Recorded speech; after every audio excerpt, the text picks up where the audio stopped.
But maybe we should remove these things from. What do you think? Hey, Shannon. Okay, we can remove this thing. Oh, let's see how we do that. Okay, yeah, that's good. Good. Yeah, you can see some too. Yeah. Okay, I think we can get started. Yes, today is midterm. Okay. I mean, Mostly filled up. It's great. I mean, there's 50 online. How many? I said there are more than 50. Oh, great. online, Amazing. But they are supposed to be here. Oh, I see. That's funny. I mean, some. Yeah. But some are also, I think, after the plan. Sure. We are now muted anymore, right? No. So there's some of that. Okay, great. Hi, thanks everyone. Thanks all for being here. Let's get started. Okay, so let's get started for the class today. Okay, so thanks everyone for being here. It's our great honor and pleasure to have Avicho from Electric Capital to give the guest lecture today on products. So Avicho is the co-founder of Electric Capital, and also has really rich and deep experience in Web3 blockchain space in general. And also he has a lot of product experience from his executive days back in Google and Facebook and so on. So today he will share about his experience and insights in products in the blockchain space. Thanks, Dawn. Okay, I'm going to turn on this mic. All right. Can you guys hear me? Thumbs up. All right. Okay. I'm going to do kind of temp check. Who here has written a smart contract? Oh, all right. Who here owns an NFT? Okay. Who here wants to start a company? Oh, okay. A lot of people. Sorry, people in Zoom land, I can't hear you, I can't see, but that's like half the room. Okay. Awesome. I'll walk through this. There's a lot of content here. My thought in putting this together was product obviously is pretty expansive. We could talk about a lot of stuff. We could literally do like an entire semester's worth of stuff on just product. And so I thought maybe what we could do is touch on what I think is probably the most important question, especially from an investor's perspective and an entrepreneur's perspective, that most people don't end up having a good answer for when they're thinking about their product development, like what product to build, and especially if you're thinking about doing a company, and how I think about it in the Web3 context. Please interrupt, ask questions, raise your hand. It's a lot more fun if it's interactive. So my background, as Don was saying, I spent most of my career as an entrepreneur. I started and sold 2 companies, second one to Facebook, ran some big teams there, had a lot of fun. And I've been fortunate to be involved with a bunch of companies that have gone on to do quite well, mostly at like seed, Series A. So I've seen a lot of things go from like 1 or 2 people to a $10 billion company. And so there are a lot of patterns here, it turns out, like whether it's self-driving cars or supersonic airplanes or genomics or Web3 or SaaS companies. Turns out there are a lot of patterns that are pretty consistent. And so I thought I'd share some of those. We're not going to be able to cover it all, but if you have questions, ask. And then, as Don mentioned, these days I manage Electric Capital, and we manage 1.5 billion or so, plus or minus 1.5 billion, depending on what crypto is worth today. And we do mostly seed and Series A, but we do tokens, we do equity, we do stuff on chain and mine tokens. And happy to talk about that if anybody has any questions. Oh, and my general counsel wants everybody to know this is all personal opinions, no solicitation for investment, no financial advice. Don't listen to anything I say, basically. Okay. So here's a high level overview. I thought maybe just like start aligning with some definitions and then some observations at a high level. And then, like I said, I think the most important question for most people is having a good answer for why now. And then and we can talk about Web3 specifically. So just to align on some definitions, I think when I talk about needs or use cases, like it turns out there's not that many human needs, and they're pretty invariant. Like they don't really change that much. So much so that like religions have kind of figured it out, and we call them the 7 deadly sins. There's kind of a trope that a lot of VCs who are really good basically we'll try to figure out which of the 7 deadly sins your product maps to in the extreme. And that's a pretty good heuristic for whether or not you're solving a real problem. It's not exactly one-to-one, but you kind of get the idea. A product is just a thing that solves those problems. The user is just some sort of entity, because it could be a business, it could be a DAO, it could be not necessarily a human, it could be an AI, but it's a that's who you're solving that problem for. The market is a group of those people that are going to sustain the builders of the thing, namely you all, with some sort of value exchange and some sort of money. And ultimately, what every product builder is searching for is product market fit. And the really sort of simple definition of that is you have something that is so excellent that the market is going to pull it out of you. And no matter how hard you try to fail, you will succeed. That's how you have product market fit. The canonical example of this I always use is Twitter. It's just like Twitter couldn't even keep the site up and it's worth $40 billion. That's how you have product market fit. And so people talk about, success is hard. It's actually not. Turns out if you're going to be successful, it's really easy if you get product market fit, because then you can't fail. And so the hard part is getting the product market fit. Okay. So a few observations about these things. It turns out most of these needs don't change. There are very, very few needs in the world that sort of happen that are different. And that's actually a pretty good litmus test for whether or not you understand what a product is actually doing, is can you take a product and distill it down to the fundamental need it actually addresses? And it's not what it claims to address, right? And so any early user of Facebook could have told you that what the claim may have been versus what the product was actually letting you do might have been different things, right? And so that's very, very important to understand. It's what problem are you actually solving versus what problem does the product claim to solve? One funny anecdote of this is sort of the PBS effect. This is what they used to call it a long time ago when people had network TV. Way more people claimed they would watch public broadcasting than actually did, because it turns out when a pollster is asking you what you want to watch on TV, you want to feel smart. And so the problem the poll was actually solving is how smart do people want to feel, not what do they actually watch on TV. You saw this play out with Trump, actually. People were willing to lie to the pollster because they were actually solving a different problem. The poll wasn't actually solving the problem that they thought it was. So it's really important to actually understand what problem your product is actually solving. Two important distinctions worth thinking about, especially for, I saw a lot of hands go up with people who have built smart contracts. Tech-minded people, like Don and I were talking about this right before, there's a bias towards thinking that if you build a really great technological solution, that the market will reward that and that you'll win and that your users will want that. And turns out that's not true. The best product actually usually doesn't win. A big part of winning in market is acquiring the users, right? And so it's not just knowing who your users are, but having a really good plan for acquiring those users. And a really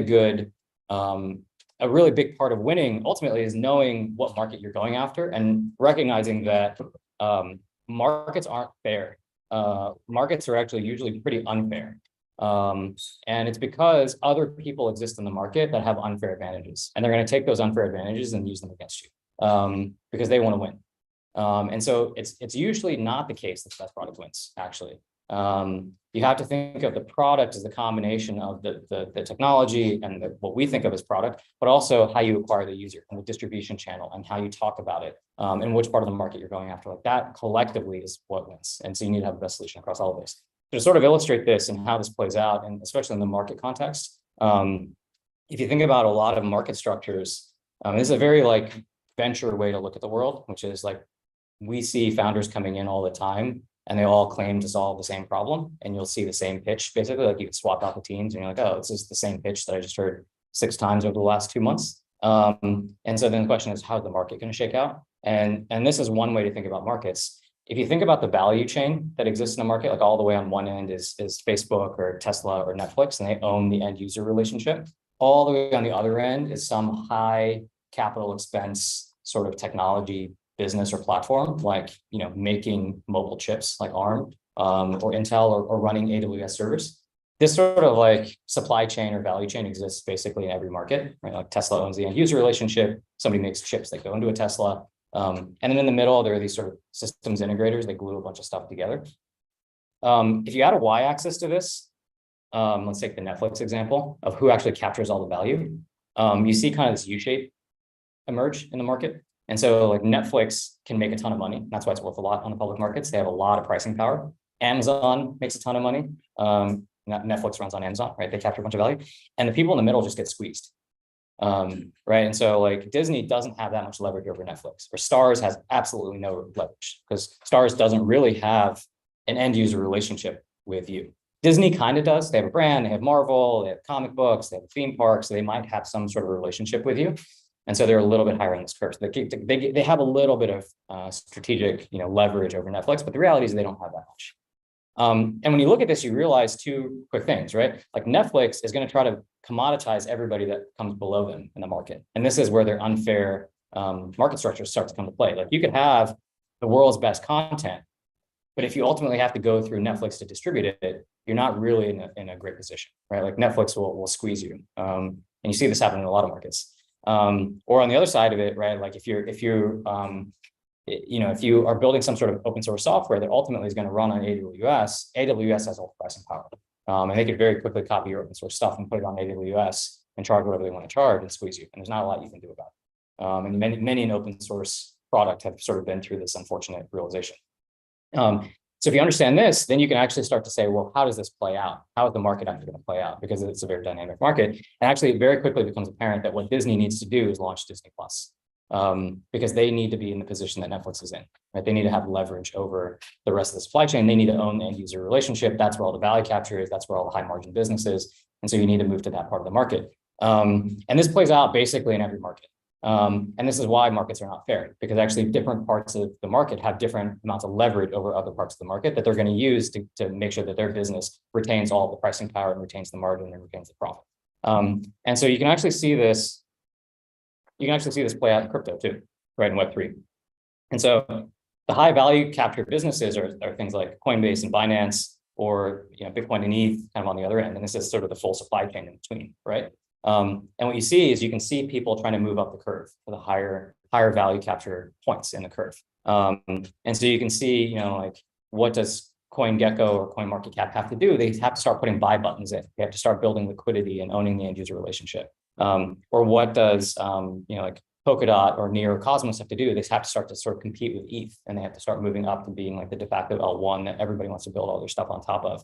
Or you look at somebody like Uniswap, and if you sort of understood this is, by the way, this is from 2020, so this isn't like a new thing that I wrote. I wrote this in a letter to our investors about 2 years ago. And so our prediction was like Uniswap is going to move up the left side of the curve, and they have to build end user applications. Like the protocol is not going to let them capture enough value, which is exactly what you see them doing today. Right, they had to go raise an equity round. They have to go build mobile apps because you have to sort of have the high value, the high strategic value point in the curve. So they have to move up the left side of the curve to be able to have a defensible business ultimately. And so you can see, like, if you think about this from a product perspective, you might have a product that solves a really important problem, but if you're at the bottom of this curve, you actually have no leverage as a business. And understanding where your users are coming from and how this market is going to evolve and what these other market participants are going to do to you is a really important part of actually building the right product, right? Or deciding to start that company ultimately. Okay, so these are some like invariants just to think about. Oh, by the way, like I was saying, this has some like potential predictive power too, right? It's actually really smart the way that Binance did BNB, because that's the other high value leverage point of the curve, right? Like that's the other place where you can actually make a ton of money and have a lot of leverage over everybody else. So it's like very smart that CZ did what he did there intuitively by launching BNB.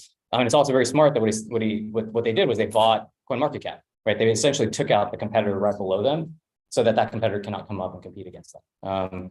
And so you actually can kind of sort of like predict what's going to happen in the market a little bit by looking at who has leverage over whom, but it's a really important consideration of what product you're building and what problem you solve for what kind of users. So all of this coming together is actually when we talk about product, when we think about product, it's not just the sort of bottoms up, who is your user and what problem are you solving for them? It's all of this other, who are the other players in this really dynamic market system that are also trying to solve problems for users, and how do they all interplay with each other, which is a really, really important part of how all this ultimately happened and whether or not your product ultimately succeeds. Okay, let me stop there for a second. Any questions so far? No?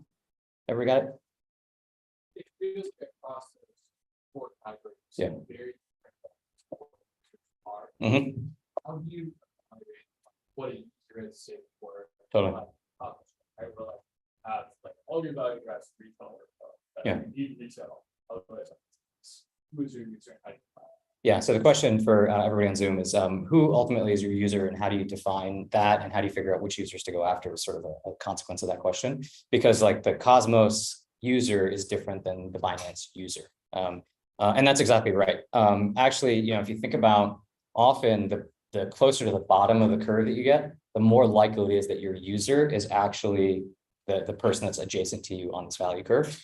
And that's kind of what this is getting at. Like this curve actually comes from the CEO of Acer, sort of noticed this observation in the late 80s, and noticed that Windows and Intel were going to capture all the value, which totally is what happened, and that they were going to get commoditized.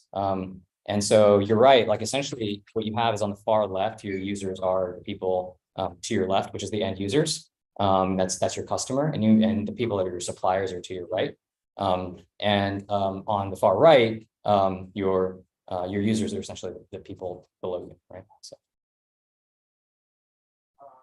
Very important, like what kind of problem for Yeah. How does it apply to?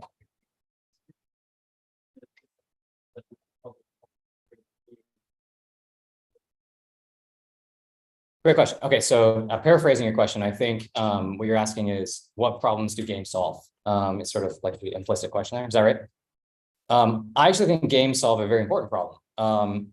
Two, actually. One is boredom. So entertainment is a real problem, right? That's, if you're bored. Back to the 7 deadly sins kind of framework, you might put that under sloth. Like if I just don't want to leave my house and like have a, jack in of entertainment into the back of my head, like I can put on a VR headset and go into the metaverse and not leave my house for 36 hours. And then like push a button and food will just come to my door, right? So the WALL-E, is it WALL-E? What was that Disney movie with the people in the floating chairs? Well, yeah. Like all the AI things are now something E. So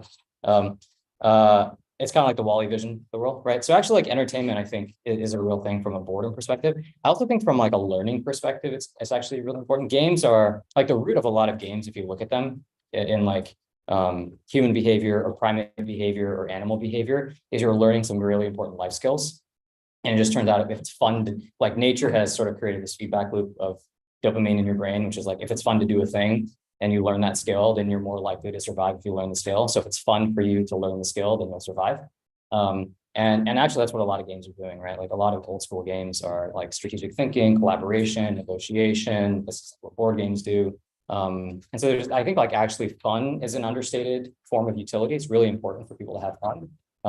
Whether that's like productive fun just because you're bored and you just want to not be bored, or whether it actually ties back to some element of like humans need to learn things, and it actually turns out to be a great way to learn things. Like I would argue, for example, that like the social games that people play, or that the like PC games that a lot of people have played over the last 20 years might be more responsible for people learning how to type on their phones and on their computers at like 80 words a minute or more than like any tutor of like like any typing tutor program ever, right? It's because like when you're in the game and you need to communicate with somebody, and that's the fastest way to do it, you're going to get good at that really fast. So actually there's like a lot of skills development that happens from games.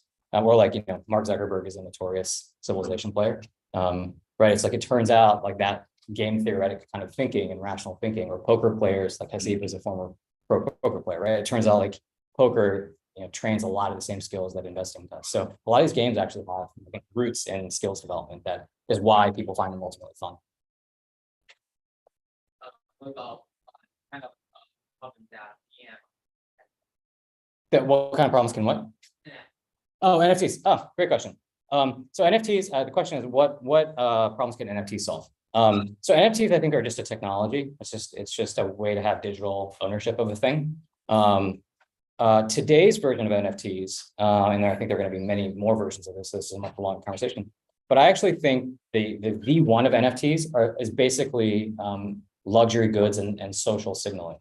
So it turns out like humans spend a lot of money to signal to other humans that they're basically fit, right? And it's like a all the way down in like a biological sense, it's like a sexual fitness thing. And so you need to signal to everybody else that you're fit and that your DNA is great and that your like offspring will be fantastic. And so we've like have this wired into our culture.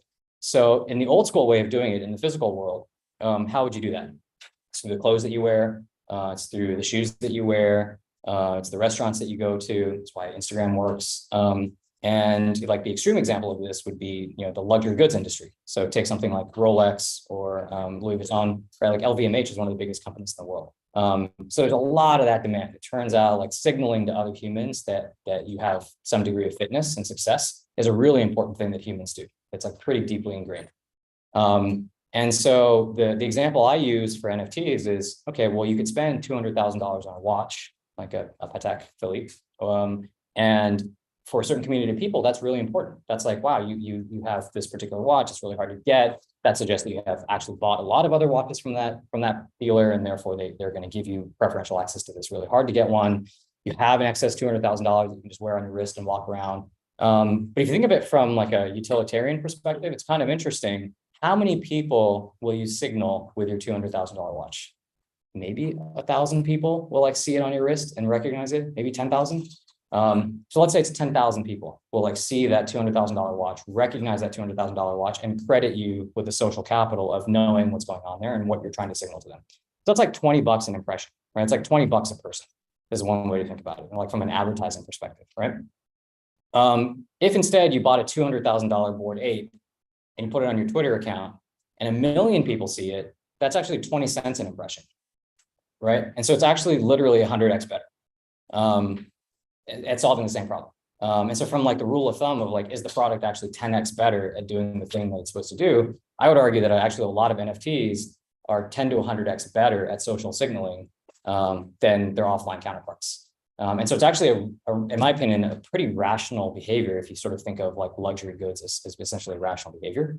And the luxury goods industry is like, a multi-$100 billion industry. It's not a small industry. So actually, to me, like V1 of NFTs totally makes sense. It's like another, if people remember the early, there's like every generation of platforms has this. Like in the early days of the iPhone, there was an app called the I'm Rich app. And literally all it was you paid $999, which was the max price for an app on the iPhone app store to have an app on your phone that said I'm rich. And a bunch of people bought it just because they had $1,000 to blow. So it's like humans do that. It turns out that's just like a thing that humans do. And NFTs are like a pretty good way to do that. And then it turns out that's bootstrapping a bunch of other behavior. So that's bootstrapping things like, okay, well, if I have this, it's kind of like Bitcoin. Bitcoin, like the whole point was to own the Bitcoin. And then Ethereum came along and said, wait a second, if the thing that you own is a bunch of ones and zeros, you can write code around that. And the really interesting thing is you can now write code against it. And so to me, the really interesting thing is going to be sort of phase 2 of NFTs, which is, wait a second, yeah, you can have this luxury good, a digital luxury good, and socially signal to your friends, but the really interesting thing is you can write code against it. And so what does that mean for like maybe a bunch of people can get together and fractionally own one of these things? What does that mean for pricing of these things? Like maybe there are interesting ways to price these assets. So there's like a protocol called Waterfall, which is one Berkeley dropout, one Berkeley grad, and like they're sort of playing with this of like how do you price these things in interesting ways? Or there's a protocol called Verse, which is a little hand wavy, but the idea is like embed an AMM into the NFT. And that might sound like gibberish, but like the intuition is like you could buy a share of an NFT by talking to the NFT, right? Is like sort of the intuition. There's nuance there that I'm glossing over. But it's kind of an interesting concept, which actually makes sense if you think about the NFT as a digital thing that can be a counterparty to a transaction. Or token gated discords, like another great one, right? If you have a token, you get access to the community. And so I think that this idea of like asset being programmable is going to be the next step for NFTs. And that I think we're just starting to sort of scratch the surface of. I don't think we're kind of like 2016 Ethereum, where people are like, oh, you can program this thing. I don't know what that means, but we should figure that out. And so, think about what happened in sort of fungible token land with cryptocurrencies between like 2015 and 2020. Like I think we're kind of like 2015 with NFTs. Like people are figuring out that you can program these things. And so, 2022 to 2027 is going to be kind of like 2015 to 2020 with cryptocurrencies, if that makes sense by analogy. Cool. All the way in the back, go for it. Do you have a question? Yeah. So going back to V1 and distribution of NFT. Yeah. I guess I want to get your intuition on how do you see the people what plays the role in the V1 to work for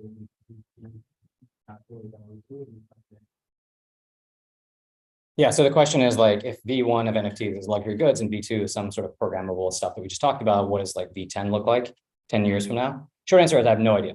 The analogy I always use here is if you went back to the 90s, if you're in college in the 90s, or actually that's not great. So if you're in like elementary school in the 90s, and you went to school, there would be like a list on your counselor's wall. It was like all the stuff you're not supposed to do. Don't talk to strangers, don't go to a stranger's house, don't take candy from strangers, don't get in a stranger's car. Like literally there's a list of things you're not supposed to do, right?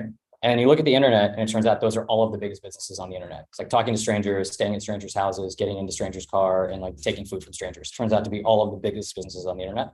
And so I kind of feel like it's just like, and there's no way you could have predicted that 20 years ago. So I have no idea what V10 of NFTs will look like. I will say though, there's another analogy, and you'll realize that like, there's a lot of like, investors have this interesting thing where like part of my job is to be a first principles thinker, to think about what's possible given technology and like where's things going. And that's like one mode of thinking. But a lot of times explaining what's happening, it's a lot easier to explain by analogy. And so a lot of the examples I'll use will sort of reference history. And so like part of my job is to be almost like a technological historian, which is why I like know all these random artifacts of history. And so, if you think about 15 years ago, there used to be these graphs that were floating around that essentially they showed like two sets of bar charts. The left bar chart was how much time people are spending reading newspapers versus reading news online or spending time online. And like the newspaper line was like this, and the online chart was big, right? It was like this, and the newspaper one was small. And then it was how much money do newspapers make versus how much money gets spent on online advertising. And the newspaper line was really big, and the online advertising bar was really small. So that's what the world looked like in like 2002, after the dot-com crash. And you just looked at that and you're like, that's got to fix itself. Like, there's just no way that all of the dollars don't go to where all the people are. Like all the people are on the internet, they're not on newspapers anymore. It's just the advertising hasn't caught up yet. And that's kind of how I feel about the metaverse. And that's kind of how I feel about NFTs. It's like, if you just like look around the room, like everybody already lives in the metaverse, right? Like it just happens to be a 2D metaverse. And like all of your most important possessions are probably essentially digital possessions, right? It's like your identity, it's your photos, the fact that Berkeley will like respond to some database API that says you actually went to Berkeley, right? Like actually all of your most important credentials and possessions and identity and reputation is essentially already digital. And so I look at that and I'm like, wait, all of the most important stuff in the world for most people under 40 is digital. But that's not where people are spending their money today. And that's not how they think of it. And so to me, that gets fixed basically by NFTs. That's like the infrastructure that makes all of this sort of reconcile, which is like if you're spending 12 hours a day online, but you're not spending 50% of your income online, like that's got to reconcile. And I think NFTs are probably the vehicle through that happening. So I know like that's the end state, but I don't know like what the use cases will be 4, 5, 7, 8, 10 years from now. That's like, it's an iterative process for people to figure that out, I think. Thank you. Like another good analogy here, like how hard it is to figure that out, which is why there's such great opportunity, I think, in Web3 is, like BlackBerry launched with a GPS in like 2002, something like that, 2001, 2002. And everybody looked at that and was like, wow, this is awesome. I have maps now. I can get to a place. I can go from my house to some place using my phone.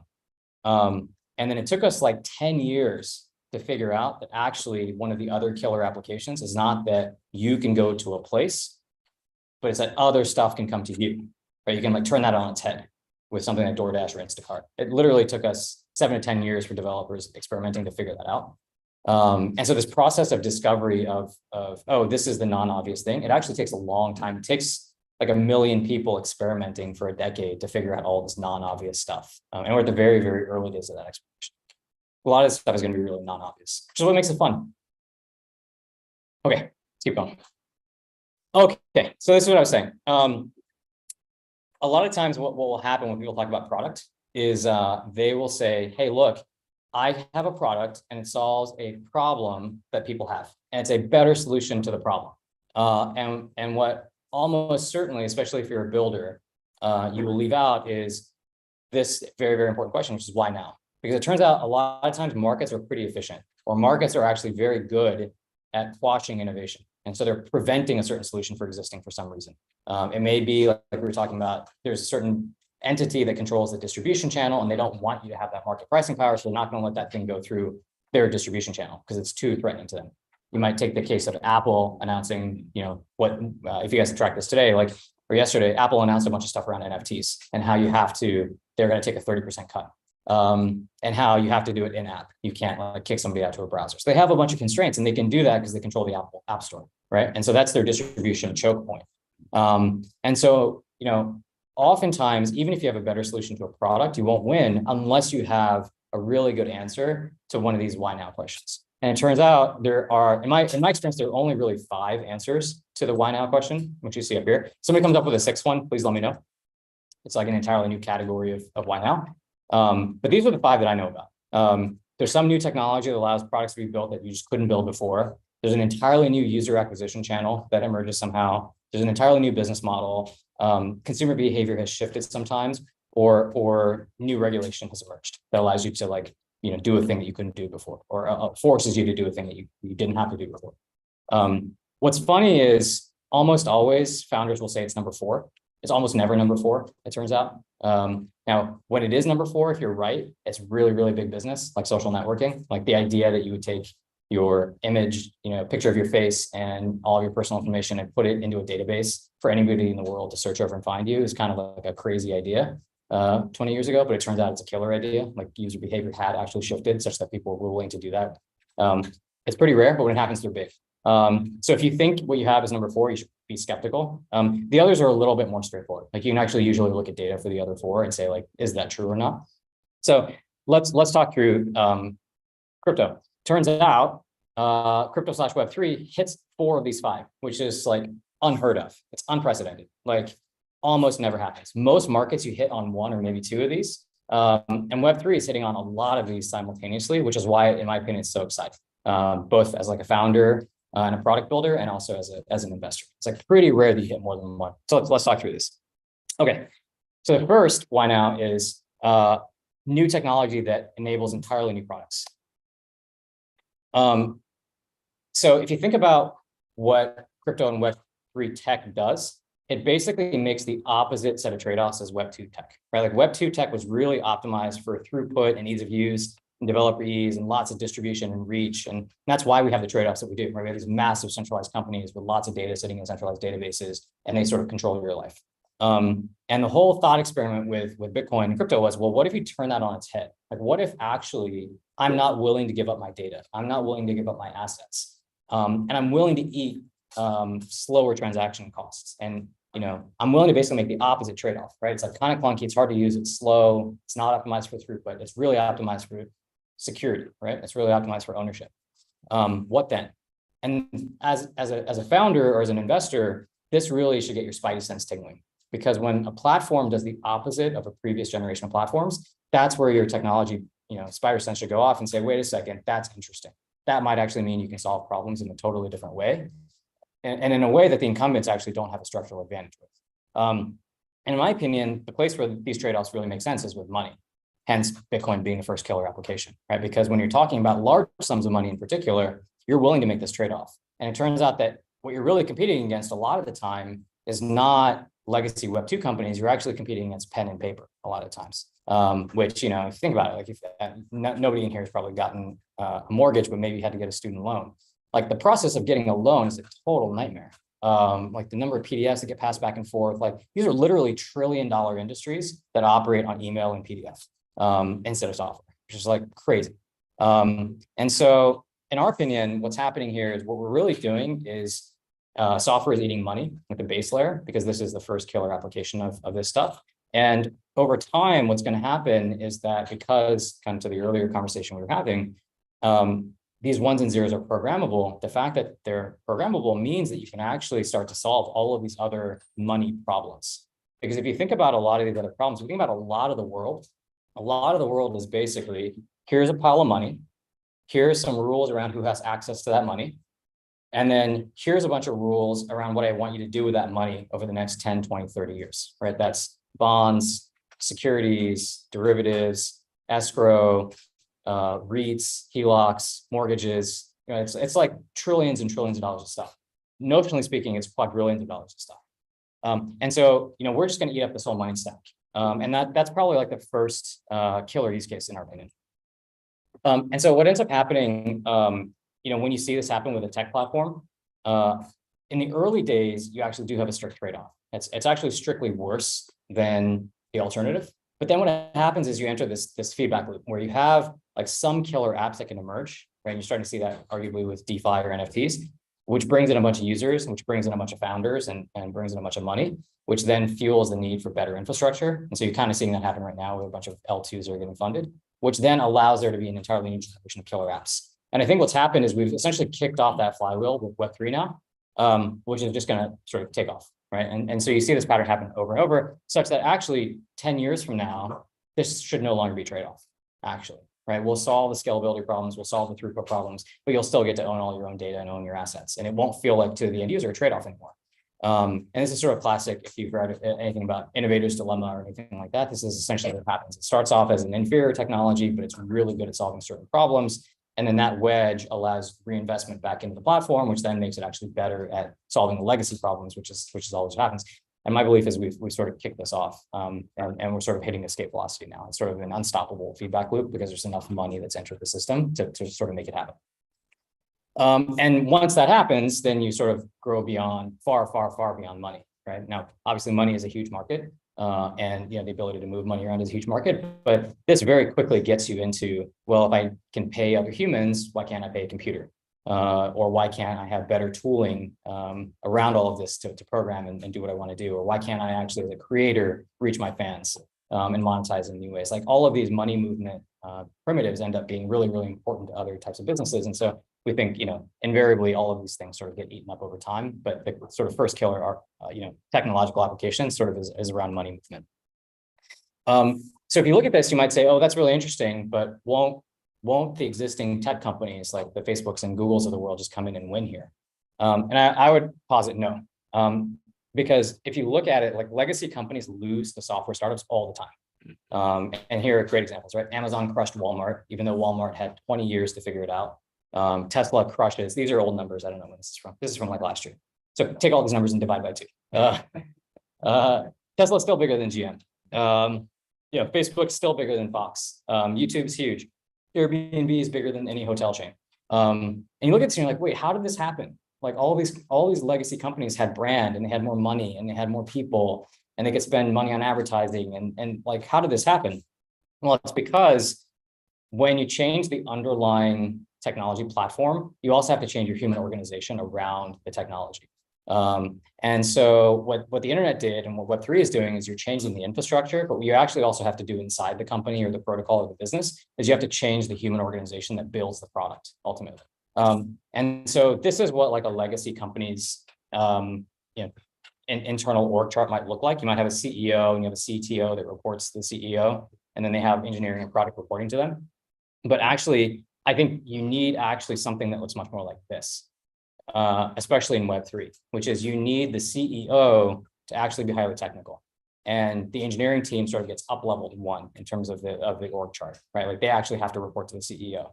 And what in a legacy business, you might call the CEO, you know, the person that's like managing to Wall Street and hitting the numbers and talking about the revenue and all that stuff, that person becomes the COO in this sort of a business, right? But that really changes the dynamics of your organization internally and the way that you operate and what you build and how you build, right? What you have to do essentially is go to, you know, like, why can't a legacy company make this transition? It's because the CEO would have to demote themselves and then have to go to the person that reports to them and say, cool, I report to you now. And by the way, everybody that reports to you, CTO, now makes double the money. And by the way, existing COO, everybody that reports to you makes half the money now. And you no longer have any power. All the engineers are going to make all the decisions. Like you just can't do that in a legacy organization. You can't blow up the company that way. It's very, very hard. The exception is actually founder-led companies. Like if Zuck wanted to do that, he would do that. He would blow up the company, which you might argue he is right now. But it's very hard for most companies to do that. And this is why startups win, right? Because what they do is they build their organization from the ground up to match what the infrastructure demands. And therefore the organization actually builds the right product. And therefore, if you look at kind of what's happening in Web3 and that fundamental technological trade-off that's happening, which is allowing you to build a different product, it's actually an amazing opportunity for any startup to come in and build an organization around the technology in the right way. Okay, let me stop there. Any questions on that stuff?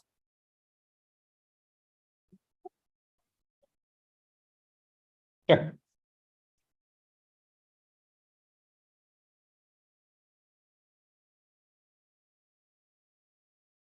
Yeah.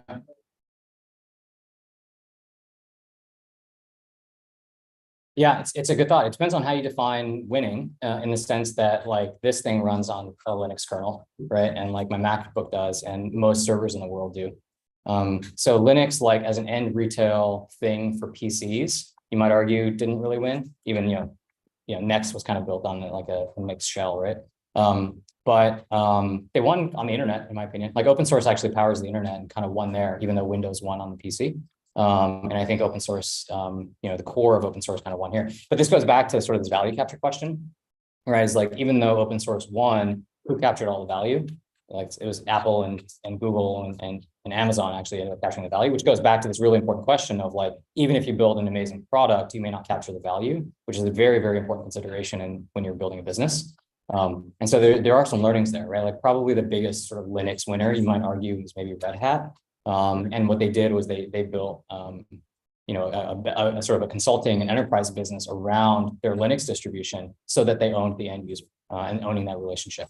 So I actually think like open source won in terms of actually the impact that it had on the world, and it didn't capture a lot of the value. But that's one of the lessons I think Web3 founders are taking away, actually, is let's not only win this time, but let's make sure that we actually capture the value and reward the people who created that.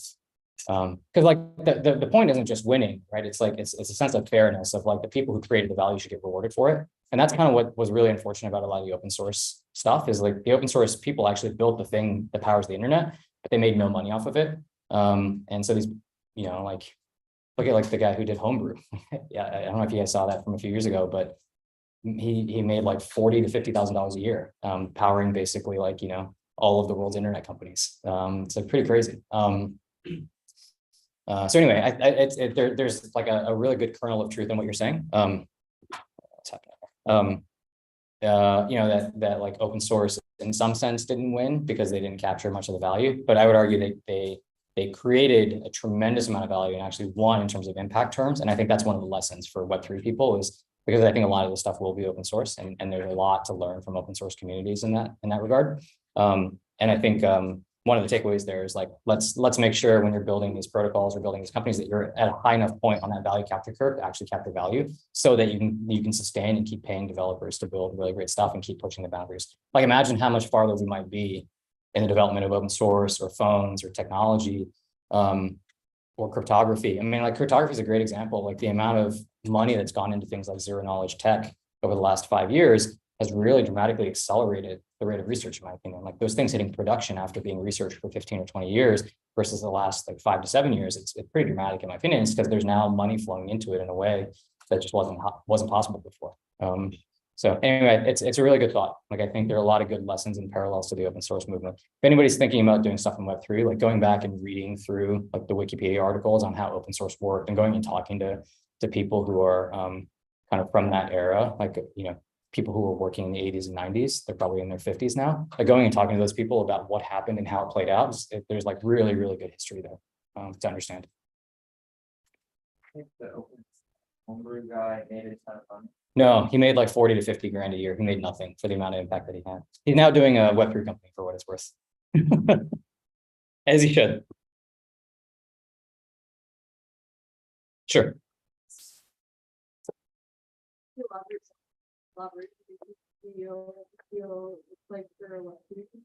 Yeah, excellent question. So the question is, what is the collaboration between a CEO and a COO look like for a Web3 company? The short answer is there's no model for this. And in general, there aren't really models at the executive level. A lot of it ends up being the founder ends up building a team around them that complements their strengths. And so each company ends up looking a little bit different. This is a point later in the presentation that I talk about, which is founder product fit and founder market fit are really, really important considerations too.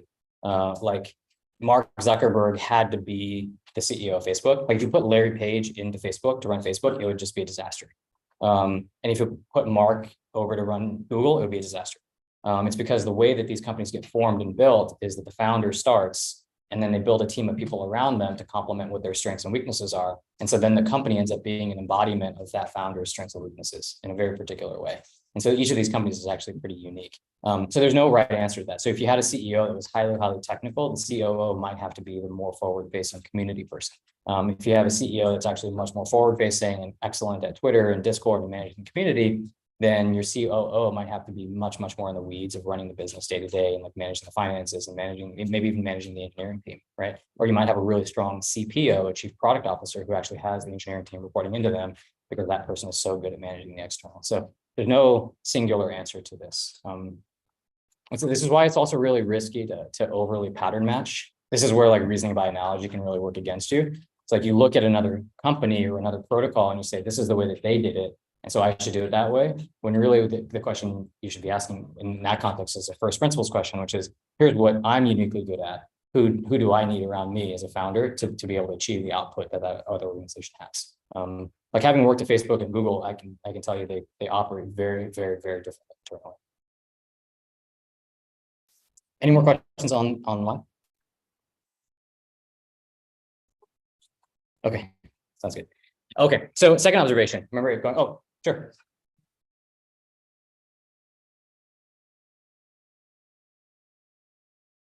Yeah. Let's say you were traditionally going under the front end. Yeah.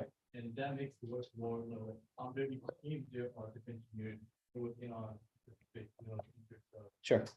And product. Yeah. You can talk it out. Are you saying that the person is responsible for the set of features on its own, and the manager is not support it to that features of putting both back end on it? Or so Yeah. Okay, so the question is kind of like how much to think about team structure below kind of this level. I wouldn't read too much into this chart below sort of like the CTO level. It's just sort of the idea is to be illustrative about who has power inside an organization and the downstream consequences of that. What you're getting at about like, do you slice by front end and back end? Do you sort of group people by product and have front end and back end people sitting inside the same team? And those sorts of organizational structures, there's sort of entire books written about like, do you want to be functionally structured? Do you want to be sort of a GM, like business unit structure? Do you want to be a matrix organization where everybody has like their functional leader, and then they sort of like, you have a matrix of people that build a product? There are all sorts of trade-offs. There are pros and cons to all of those. There are successful companies that do all of the above. A lot of when you're designing your org structure, a lot of what it comes down to is kind of the same, so sort of a flavor of the same question of CEO, COO, just who do you have on the team? And if it turns out you have like a phenomenal engineering leader who has amazing product intuitions, you might build your team very differently than if you have a really great technical executor who doesn't have great product intuition, and you just need to build your team differently. Or if you have like a great engineering leader who happens to be phenomenal at data and data engineering, then you might put data science into that organization, right? So a lot of this is very human dependent, and you sort of take your best people and put them on your hardest problems and structure your teams around them. So it's a little bit more art than science, and there are trade-offs in all of these. There's no right answer. It's very, very dependent on the circumstances you're in. This is, for what it's worth, why, if you look at as a sort of a branch on this topic, there are real network effects around startups in communities. There's a reason why the San Francisco Bay Area has been so dominant for so long in startups, and it's because all of this stuff is tribal knowledge. Like getting into the weeds, like if you go talk to somebody in Chicago about like what are the trade-offs between these different things, they've just never seen it at scale. They've never seen a company go from one to the other, and like what that involves, or like 18 different versions of that.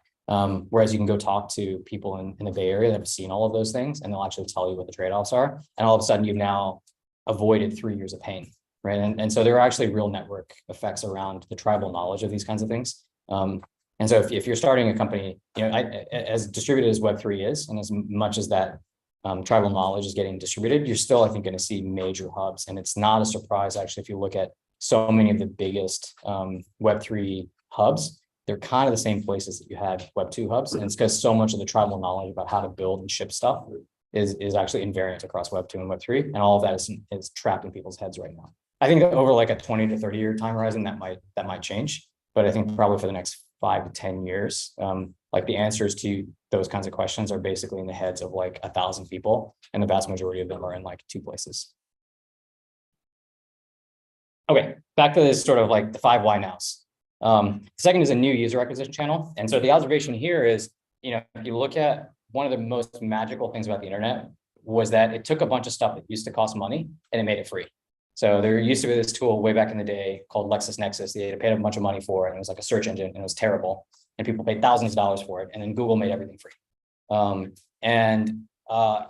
The only thing that's better than free is getting paid, right? And so kind of what some companies figured out along the way was, oh, well, if I just put $20 in your account, maybe you'll use my product.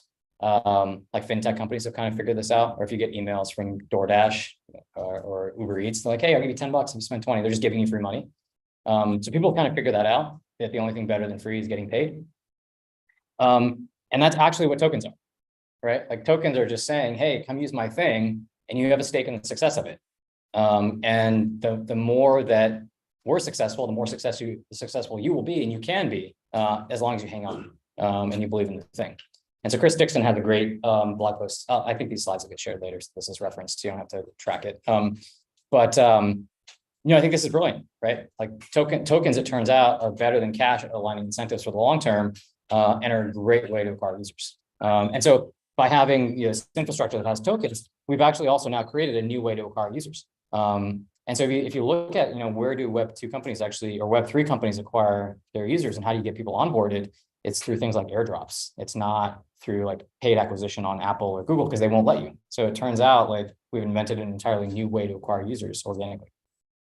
The problem is that the business doesn't actually provide a need, just but speculation. Correct.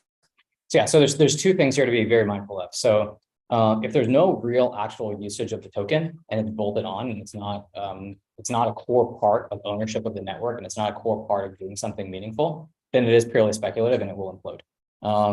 And that's why like proper token economic design is really, really important. And actually giving over control from the company to the users is a really important part of this here. And if you don't do that in the right way, then it doesn't make sense, and it will actually burn people more than it helps. The other is, I think people too often think that tokens are the business model when they're not the business model. Tokens are a way to acquire users. It's a marketing tool. And what you're really doing is driving growth. And you have to remember, one of the best lessons from Web2 is that if you have a leaky bucket, if your unit economics don't ultimately make sense, you will lose money. And this is what a lot of Web3 token companies are realizing now, is that actually the token economics never made any sense. It was a leaky bucket. And you're giving away, like, of course, if you sell $5 for $1, then a bunch of people will line up out the door to buy $5 for $1. And so this is ultimately a marketing tool, and you have to look at it as cost to customer acquisition. But it is still, if you use it properly, it is a fantastic tool for customer acquisition if you know how to use it properly. New business model. Like, I think if you look at a lot of the second order effects of these technologies, you now have new ways to make money. You can send money to people directly without a bank in the middle. That means you can eliminate a bunch of fees that used to exist. You can send money internationally in a way that you just couldn't before. You used to have accounts on both sides. We talked about zero knowledge proofs. You can have privacy baked in, and if privacy is baked in, and the old business model was to take your data and monetize the data, that's pretty disruptive potentially, right? Like, what does that mean for a data extraction business if you can't have access to data anymore? So I think actually there are entirely new business model possibilities here, which you're seeing, creators and musicians and artists experiment with. And that's a really good sign, by the way, right? Like, if you look at the history of business model innovation, the creatives tend to be the first people to explore it because they have the greatest need. Because being a starving artist or starving musician is really hard. And so somebody shows up with a tool, or game developers, they tend to be very, very experimental. And so like the thing I always, an example I always use is, imagine there's like a house party on campus somewhere, and you went to the house party, and it was a bunch of your friends, and it was your favorite computer science professor. And it was also people from the CIA, and it was also a bunch of musicians from LA, and it was some porn stars and some drug dealers and the FBI, and like some people flew in from Washington, and then like some people flew in from Saudi Arabia. You'd be like, what the hell house party is this? Like, how did this house party happen, right? That's like a bizarro group of people to all be at this house party. But that's kind of what's happening here, right? Like, the group of people that are experimenting with this stuff is that group of people. And that's the group of people, whenever there's like a bunch of new technologies and new ways to make money, those are all the people that kind of get in the mix and play with it. And it's because all those people live on the fringe. They all have some semblance of fringe problems. It turns out drug dealers and adult film stars and people who have billions of dollars, like all these people live on the fringe. Like the existing systems were not really made for them. And you're seeing all of those people play with all of these things to like create new business models. So this is a really, really good sign. User behavior has changed. Like I was saying, this is usually not the case. This is pretty rare that user behavior changes. And it turns out that might actually be the case here. Caveat here is that this is data that's 5 or 6 years old at this point. This is from a presentation I made in 2017. I think when I make these points today, people are like, oh yeah, that's obvious. What I think is amazing is it was obvious 5 years ago. So one of the lessons for me as an investor and as a founder, because we built stuff internally too, is that if you find the right data sources, actually you have a view into the future. And I would assert basically we've lost trust in the institutions that made society work. So this is data, like I said, from 2017. The numbers haven't changed. Like 20% of Americans trust Washington, 30-ish% of Americans trust the media now. 29% of Americans trust public schools. This was 60+% back in the 70s. 27% of Americans trust banks. Like again, this is probably not surprising to anybody today in 2022, 2023.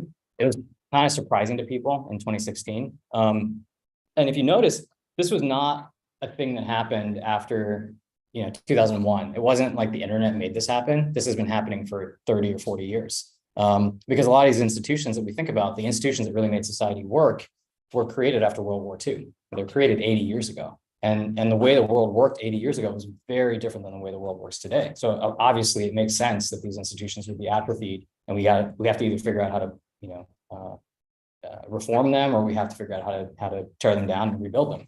And it's kind of obvious now. And to me, it was actually, if you looked at this data, it was obvious 5 or 6 years ago. And so what's happened is we've totally lost trust in the institutions that make society work. And this is, by the way, this is a global problem. So this is not just American data. So, they did this global survey.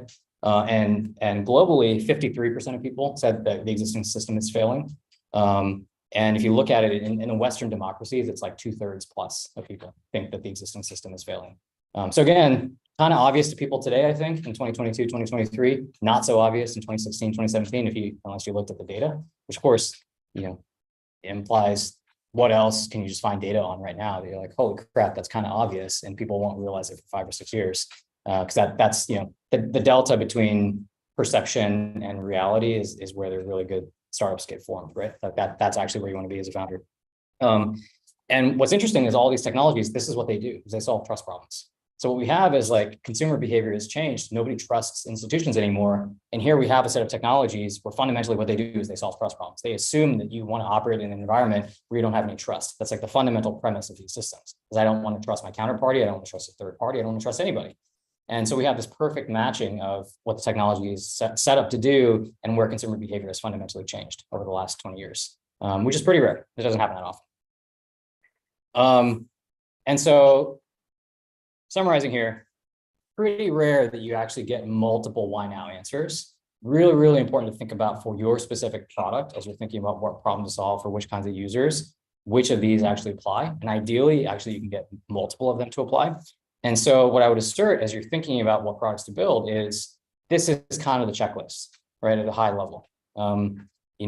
You want to have some fundamental human need being met. And ideally, it's one of those 7. You can sort of map it back to like there's some invariants of human behavior that just haven't changed fundamentally. And it really takes advantage of the unique trade-offs of Web3 and crypto infrastructure. Like it's okay to be really, really slow if you're fundamentally seizure resistant. You're making a different trade-off. Another great example here is I was at the iPhone launch when Steve Jobs announced the iPhone. Like I was in the audience. And I remember going back, I was like a new grad, I went back to work, I was at Google, and everybody was like, that was the stupidest thing ever. Like, why would anybody want that? Like, there's no physical keyboard, the internet connection is super slow, like the screen is tiny, and they were totally right? Like Bitcoin is super slow, Ethereum is super slow, it's a pain in the ass to write code for, there are bugs everywhere, those are totally 100% correct, but that misses the point, right? Like the point of the iPhone was, you had a supercomputer in your pocket, you had GPS for the first time, you had a camera that was actually decent, like you had all these new things, you could fundamentally start to do new things that you just couldn't do before. And so the first one is really, really important, right? Like, do you actually enable using the technology stack a set of new things you couldn't do before? I think the best products will actually meaningfully, properly use tokens for customer acquisition, and they will recognize that it's for customer acquisition. They'll think about it as CAC, cost of customer acquisition, not as part of their business model. They'll enable stakeholder ownership of the protocol, because that's actually pretty important here, right? That's actually what's happening with the tokens. They'll operate in a trust minimized way, because that's fundamentally what people want now. Like if you've lost trust in the existing way of doing things and the existing intermediaries, then you want to operate in a trust minimized way. And potentially we might actually be getting some new regulation here globally. Like the regulators have kind of woken up and trying to figure out what's actually happening. And so there'll actually probably be, some really interesting opportunities as regulations open up to create really interesting businesses and protocols. Okay, let me stop there for a second. We covered a lot of ground. People have questions? Where are we on time? Okay. Questions, thoughts? With your iPhone analogy, would you argue that the business we also are to use technology in society where you would have a person use that without that kind of iPhones or general state of need fundamental human needs? Yeah. There might be visionaries that's like, I believe this is going to be enabling or blocking technologies. Yeah. But right now, at this time, no one actually Yes. that high resolution. Where is the balance with having a use case that is valid right now versus having something that will unlock some? Yeah, it's a great question. So the question, just to repeat it for Zoom, was how do you think about when a new technology emerges, whether there's enough demand, even if you solve a problem in a new way, are there enough people who have that demand, and therefore you can build a real business or a real protocol or a real company around that demand? It's an excellent question. It's one of the hardest questions because sometimes when there's obviously enough demand, it's too late. Like somebody has created the thing that has allowed the demand to emerge, and therefore it's a little late. And the argument that almost all founders will make is the reason there's no demand is that people haven't solved the problem in the right way. And if we solved it in the right way, then the demand would show up. In my experience, that is usually not the case. It's usually more likely the case that there is a lot of demand, and actually people are jumping through a bunch of hoops because there's so much demand that they're willing to use a terrible and inferior product to solve their problem. That's how good the product is at solving their problem. Even though it's a terrible product, people are willing to use it. So more likely than not, it's not going to be the case, not 100%. More likely than not, it's actually not going to be the case that if you solve the problem, the demand will show up. Like generating real demand is often very, very challenging. And I actually think the iPhone is a great example of this. Like there was a lot of belief that this was the better way to do it, but it really took Apple, which is, a particular kind of company, and it took Steve Jobs, a particular kind of founder. They were publicly traded companies, a multi-billion-dollar company, to go to Verizon and AT&T and negotiate and have leverage and build the kind of phone that they needed to build to be able to induce the demand. Or Elon Musk, right, to be able to raise enough capital to continue to build Tesla in such a way that you can then get to the point where the market will want it. And that's certainly possible, but usually if you're going to do that, you need to be able to raise many billions of dollars to sort of will the market to existence. And usually those are not first-time entrepreneurs. Usually those are second or third-time entrepreneurs that are able to do that, because really the core skill there is being able to raise enough capital to sort of force the demand to show up, or have enough runway so that over time the demand shows up. For most first-time entrepreneurs, almost always what you're seeing is there is enough demand and market that you can point to the demand and you can say, look, people are using a really, really terrible product to do this thing.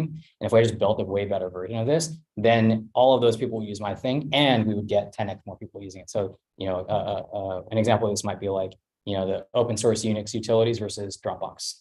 It was just like, you could have ripped on Dropbox in 2007 and said, like, I don't understand, like you can just, copy a bunch of files over Unix and, like I can set up a cron job to do this. Like, why would anybody pay $10 a month for this?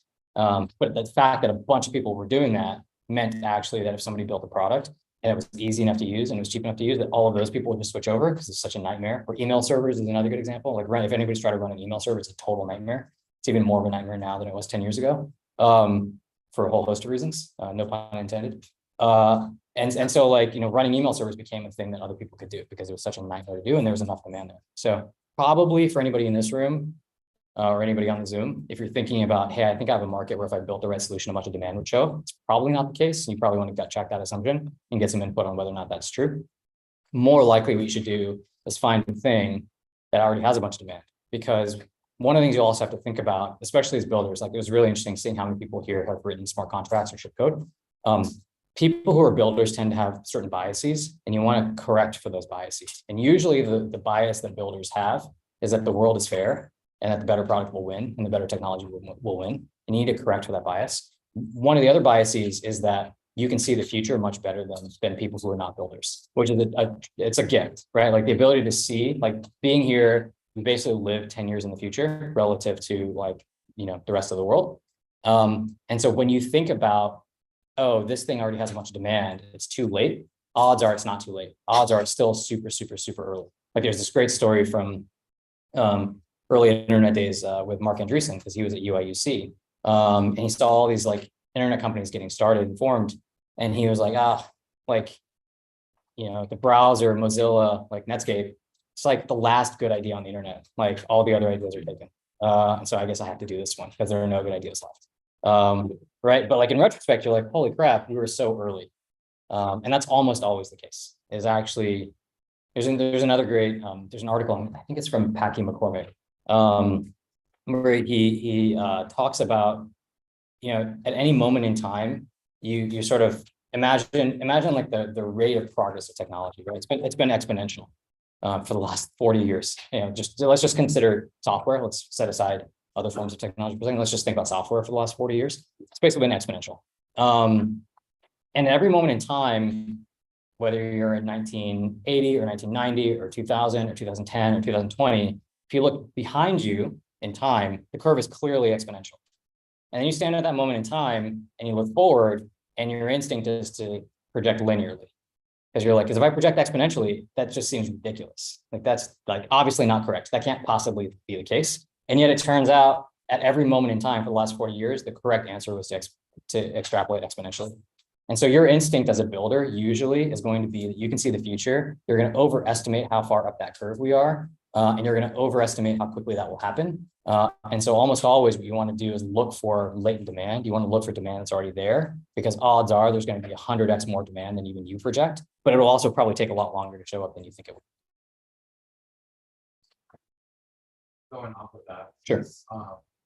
Thinking that you're trying to find something, what are like would you personally really use to find data on things like that? Yeah, it's there's the real answer is we usually don't as VCs. That's like the cheat code of VC. Like people think like what you might think the job of an investor is to figure out what's going to happen and then bet on it. The actual job is to find people who will just tell you what's going to happen and then be able to suss out whether those people are smarter than you or not. And so the real job is to find people who have somehow figured that out. So I'll give you a concrete example. As an investor in a company called Boom Supersonic, building supersonic airplanes. And I don't know if you've heard the backstory on this, but it's a phenomenal backstory. The founder, really smart guy, went to Carnegie Mellon, graduated early, went to work at Amazon for a few years, worked on online advertising solutions. Left, went to a startup, started his own company, was an online advertising thing, got acqui-hired by Groupon, was like fine, and was totally miserable. He's an old friend of mine, so I know his backstory. Totally miserable. Like married the wrong person, like was going through a divorce, was just like depressed. The only time I would ever see him is when he would go flying. He lived in Oakland. He would drive down to Palo Alto and go flying. He loved flying. He got pilot's license when he was 18 or 19. It was like his joy in life. And we'll talk about, he'd been thinking about planes for a long time. He's like, I should do something in aviation. Like, what am I gonna do? Like, I'm a software engineer. I'm gonna build like better aviation software. Like, what is that even? Like, how do I do that? And so we had long conversations, and we basically, I was like, dude, you just have to do something in this space. Like, this is just the only thing that makes you happy. Like, just figure out what to do. And he'd long been thinking about why do planes fly the way that they do? He's like, I don't really understand why planes fly. Like, why? How does the plane even fly? What does that even mean? And so he basically took about a year, locked himself in his basement, retaught himself fluid dynamics, calculus, physics, just like from the ground up, just like with a bunch of textbooks. Started looking at a bunch of data and saw this data, which basically showed humans keep moving faster and faster until like 1999. And then we moved slower. And it's because we took the Concorde out of commission. And he's like, that's so weird. Like, you never see a graph in technology that goes up to the right and then like comes back down. that's like such a strange shape to the graph. Like, what the hell? And started digging into that and put together a spreadsheet based on his understanding of like all the physics and calculus that he'd done of like, how does a plane actually fly? There's just like a bunch of equations in a spreadsheet. And he calculates how much we should be able to fly. Like, what is the fuel efficiency of a plane? Like, how much, energy do you get, per liter of jet fuel? What is the efficiency of modern planes? Like, he just runs this whole spreadsheet. He's like, this is so weird. Like, my spreadsheet does not match up with the shape of the curve. Like, my spreadsheet says we should be flying Mach 2.2, but like, we're not. So like, my spreadsheet must be wrong. So we went to Stanford, went to office hours with an aerospace professor, and we just went to the office hours. Like, hey, I'm not a student here, but I have this spreadsheet that says we should be flying Mach 2.2, and we're not. So there must be a bug in my spreadsheet. Can you walk through this? Can you help me find the bug? Sits down with the professor for 45 minutes, and the professor's like, no, actually, there's no bug here. Like, this is totally correct. Like, I actually think your assumptions are a little bit conservative. We might be able to do like 2.4. And so we walked out of this meeting. It's like, what the hell? Like, I think I should start a supersonic airplane company. Right. So like, all that sort of say, it turns out there's a lot of like inefficiencies in the world. And if you like look at the right data, like we were just talking about, sometimes things are just like, obvious in your face. You're like, holy crap, I can't believe from first principles that this is true. And just like, nobody's figured this out yet. That actually happens. But B, like as an investor, I didn't have to do any of that work. Like, the founder figured all that out. And, by talking to the right founder and looking at the spreadsheet and talking through that process with him, it was very obvious that he was correct. And so actually, like, the secret from the investor side is you actually never do that work. You actually, like, these amazing, brilliant people find you. And so the real like secret of being an investor is building a strong enough brand that those people want to come talk to you. And when they figure those things out and they come out of the woodwork and they're like, hey, I think I have this thing that's true that nobody else has figured out. Can I get your thoughts on it? It's really hard though. If you can do it, that's the secret to, like a $10 billion company. So if you found some secret truth about the world that nobody else has figured out. Like I was saying before, it's like there's this delta between reality and perception. And that's where like 10 to $100 billion companies get made. So if like you can find there's like a real delta between perception and reality, which by the way is also where great comedy lives. Any more questions on this stuff? No? Okay, let's keep going. Okay, so this is all kind of like high level Web3, structural market, checklist, think about things at a high level. What does this actually mean if you have a problem that you're trying to solve, right? Like, how do you actually think about what to build and how to get it to market? Turns out there's a lot of prior art on this. So you don't have to reinvent the wheel. Don't try to reinvent the wheel. The TLDR, it doesn't matter what methodology you go talk to or look at, like lean startup or the IDEO approach or whatever. Turns out they basically all say the same thing. So I'm just going to save you like 100 hours of reading. You should still go do a bunch of the reading to understand like how to do a user study and like go do those things. But the TLDR is, one, deeply understand your market. Like, who are your customers? Like, how do they actually make buying decisions? How big is that market? How many people are there? Who are the substitutes? Who are your competitors? How do buying decisions get made? Understand all that. Understand the fundamental user need. Like, really, really deeply understand that. And then learn as quickly as possible. Like, iterate as fast as you can. And whoever iterates the fastest and learns the fastest wins. Because it turns out a lot of the times having the insight that really unlocks the product only happens, like that's, step C. You can only get to C if you first got to B. So you have to get from A to B to C. And the only way to get to C is to get to B first. And so whoever gets to B first gets to C first.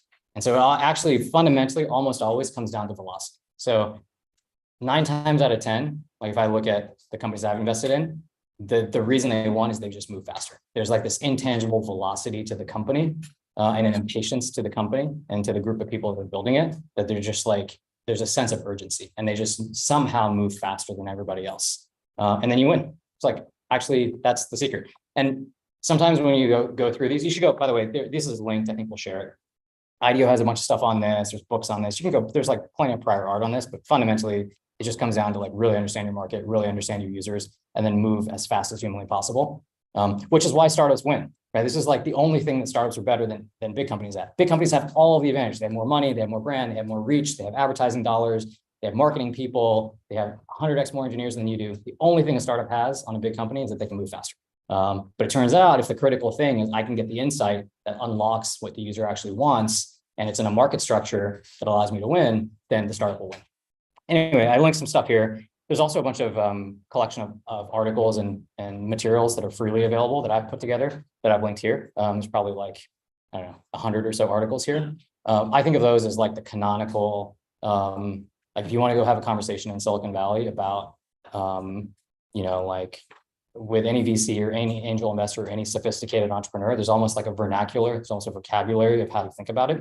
You can think of it almost like a crash course in starting a company, and like, you know, all the canonical articles from the last 20 years. I compiled all of those. It's like the articles I kept emailing out to founders. And so that's what that link is. So you should go flip through it. Okay.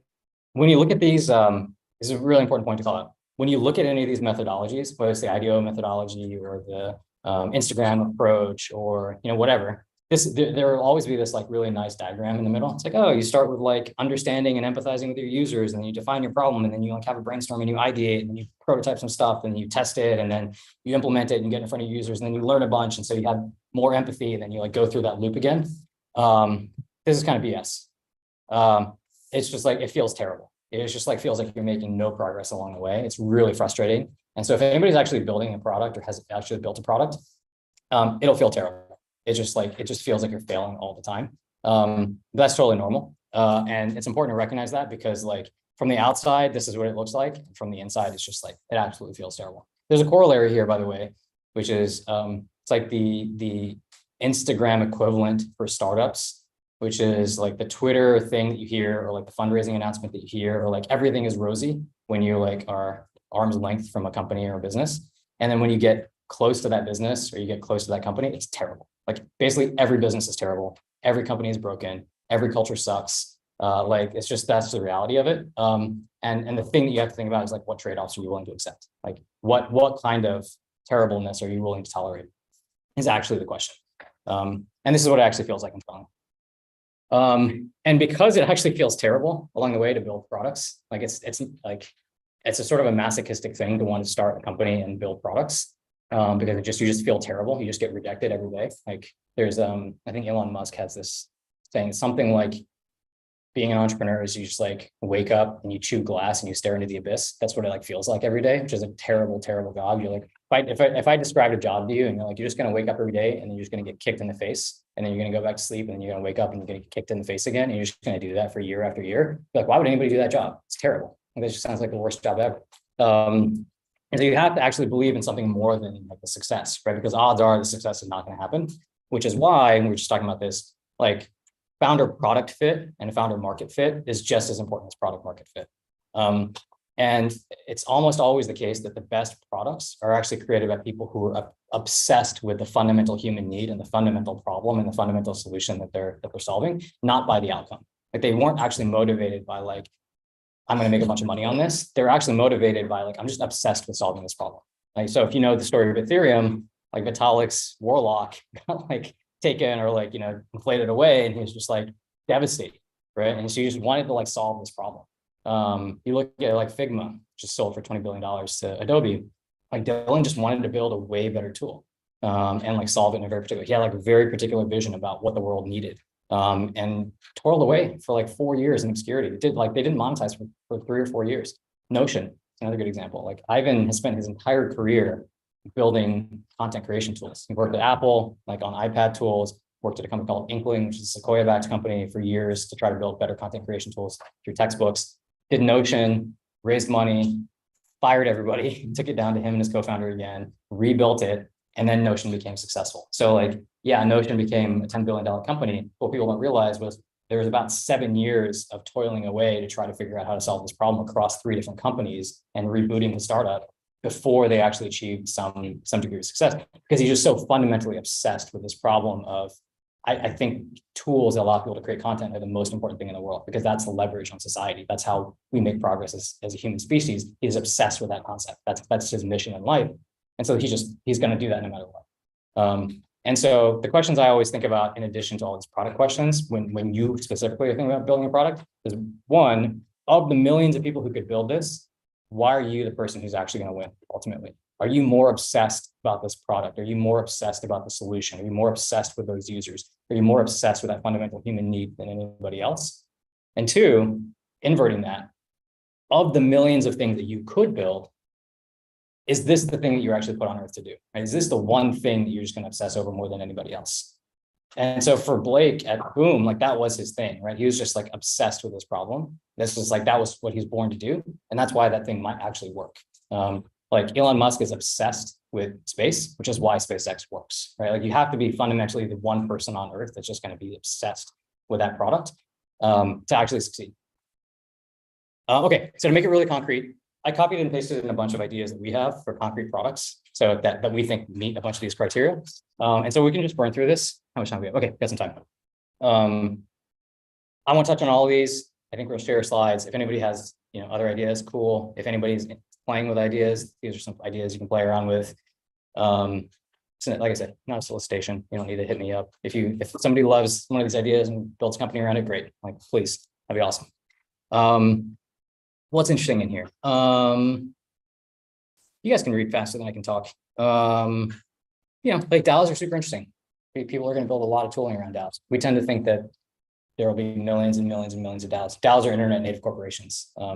There's a great book called The Company. Has anybody read it? Anybody heard of it? Yeah.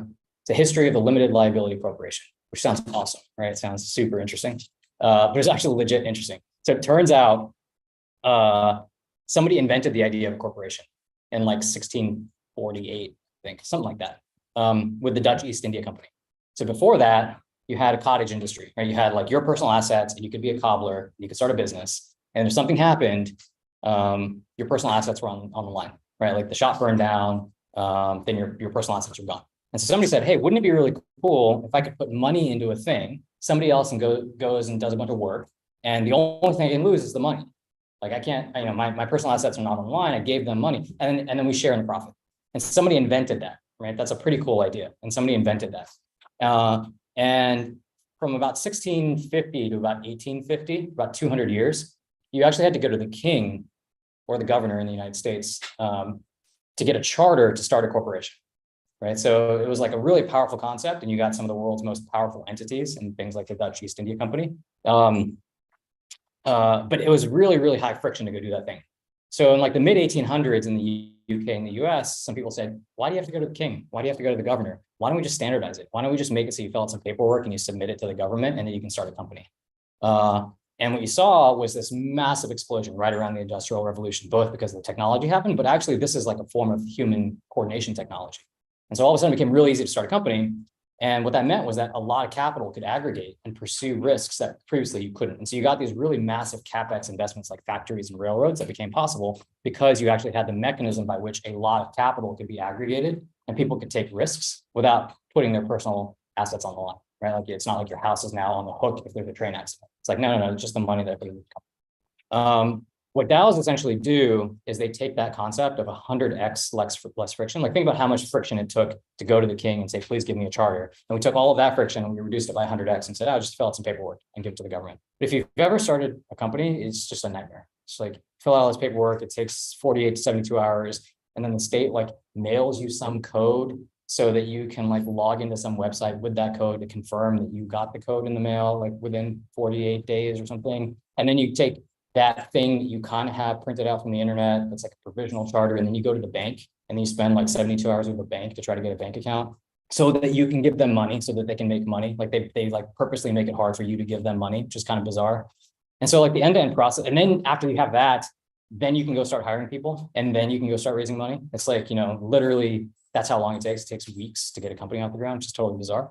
What a DAO does is it just takes all that friction and says like push a button and you're done, right? There's a bank account on chain, it can accept money immediately, like you know who the owners are, like you're ready to go, right? Like you can actually push a button and start a company.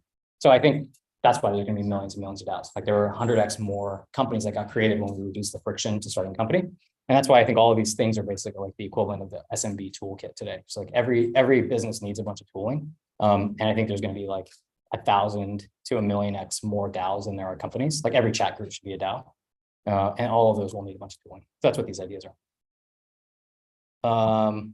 NFTs we talked about a little bit already. I think the infrastructure to support these things as productive assets is going to be a big thing, like rentals, lending, revenue sharing with royalties, splits. All of this infrastructure just doesn't exist for any of this NFT infrastructure today. Discovery platforms, like places to collect these things, financial derivatives, tooling for the creators to actually like coordinate all this stuff. Very possible you get verticalized secondary marketplaces, like games will probably have NFT markets and marketplaces built into them. Physical to digital bridges, we think will be a thing. So, you can take real world things and have an NFT analog, and then the physical thing can sit in a warehouse and you can just move the NFT around. Like you don't actually need to move the physical atoms. You can just move the bits and buy and sell those things. And they're really large markets where actually you don't, like gold works this way. If anybody understands how like the gold markets work, you don't actually physically move gold around. You just sort of like, literally there's like a vault and a vault. And this says like, this belongs to the Bank of England. And then like, Turkey will sell some gold to England and they'll literally like take a piece of paper and be like, no more Turkey, like now it's in the Bank of England, right? Like that's actually how gold moves. And so, this should work that same way. DeFi, unsurprising, like DeFi is going to be on multiple chains. People will need simple exposure to lots of more complex strategies. The idea that protocols can own liquidity is going to be a really big and important thing. The idea that a smart contract can have billions of dollars in it, and then you need to give tooling for people to sort of coordinate around that. The idea that you can now pay people continuously rather than discretely. Like, why do people need to get paid every 2 weeks or every month? Why can't you just get paid every minute for doing whatever it is that you do? I think decentralized infrastructure, like once you can start to pay for computational power in discrete amounts, by, down to the millisecond or down to the sub fraction, a whole host of developer tooling becomes possible. Decentralized computation, we think zero knowledge proofs are going to be huge. And so there's a bunch of developer tooling around that. The entire software supply chain changes. So if you're going to write code that gets shipped to these permissionless systems, but controls billions of dollars, why are we doing discrete code reviews at the end of that process? Like, why isn't it continuous? Like, you should just have tooling plugged into your continuous integration and continuous deployment pipelines that just checks your code continuously. All of that tooling is going to exist. Obviously, we need to get to 1 billion users on crypto, and there are lots and lots of ways to do that. Between games and mobile DeFi, I think they're probably 2 of the big areas to think about. Lots of ways to earn crypto as well, right? Like, you don't necessarily have to put money down, but the idea that there are a lot of people in the world who are not money rich, but time rich, and allowing those people to participate in these ecosystems in new ways is probably a big opportunity. Okay, talked for a long time. We'll leave some time for Q&A at the end in case there's any. Here's kind of the TLDR summary. Human needs tend not to change. Markets are not fair, unfortunately. And there are very few truly free markets. Products generally need to have a really good answer to why now, and this is where most entrepreneurs stumble. They don't have a good answer for why now this product needs to exist. Turns out Web3 as a category has a whole host of good answers to why now, which makes it really fertile ground for people to be experimenting. Here's our framework for how we think about why great Web3 products will do certain things, because these are the things that really make Web3 unique relative to Web2. And there are lots and lots of good resources on the internet on how to go from idea to product, which is why we didn't spend a bunch of time there.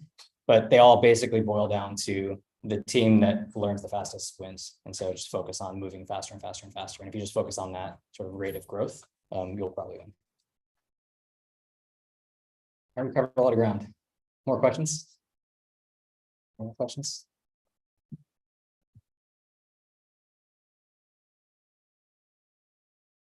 Sorry, could you speak up? Yeah.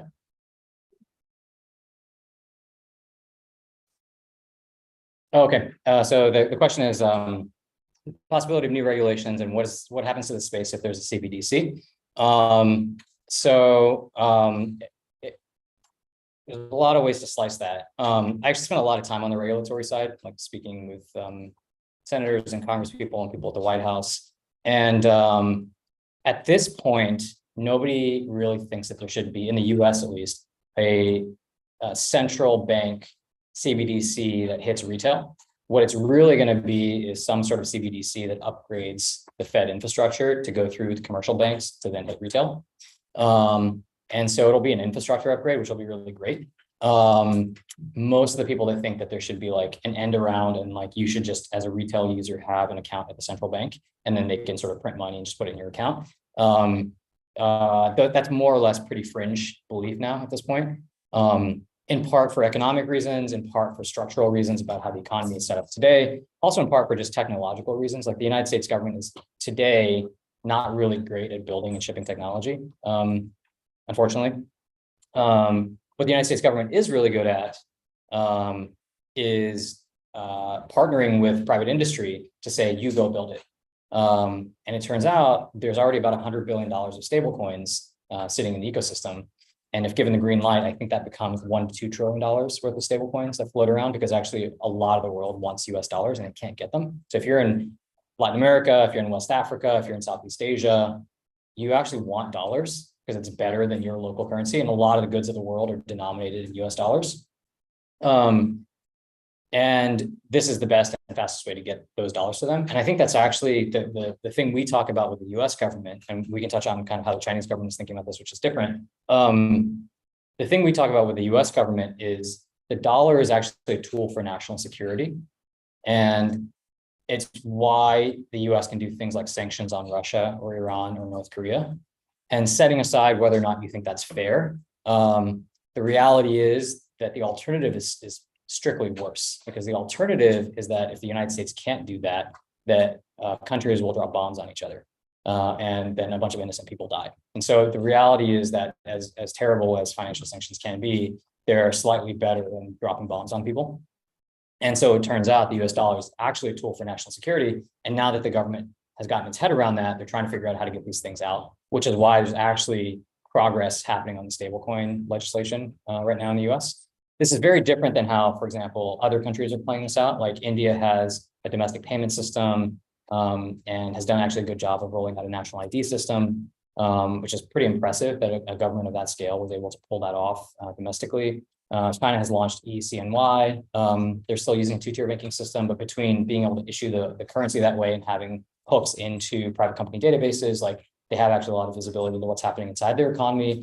And there's some thought that they might project that out internationally into the countries that they do business with as part of sort of Belt and Road Initiative, which is really catalyzing the US government to start thinking about the role of the dollar here and how to get on the stablecoin side, where the United States is actually going to end up in a really good place because it turns out from as far apart as Democrats and Republicans are on a lot of issues, on the national security stuff, they're generally on the same page. And it turns out the US dollar is one of these things that they like, no matter where you are on the political spectrum, once you sort of reason through the role of the dollar, you very quickly realize that you probably don't want to lose the dollar as the reserve currency of the world. And there's a lot of other stuff we could touch on regulation, but it's sort of moving in an interesting direction. So for example, with the stablecoin thing, whatever that legislation ends up being might create really interesting opportunities for like algorithmic stablecoins, right? Because there's going to be a set of rules around like how collateral works, or what kinds of collateral, or what kinds of entities are allowed to hold collateral. And if you figure that there's going to be, $1 trillion or $2 trillion or $10 trillion worth of USD demand in the world, you might say that, 60 to 80% of that, people are comfortable if those are dollars sitting in a US bank account, but maybe 20% of that, people don't want it to be US dollars sitting in a bank account. And that might be a $2 trillion market.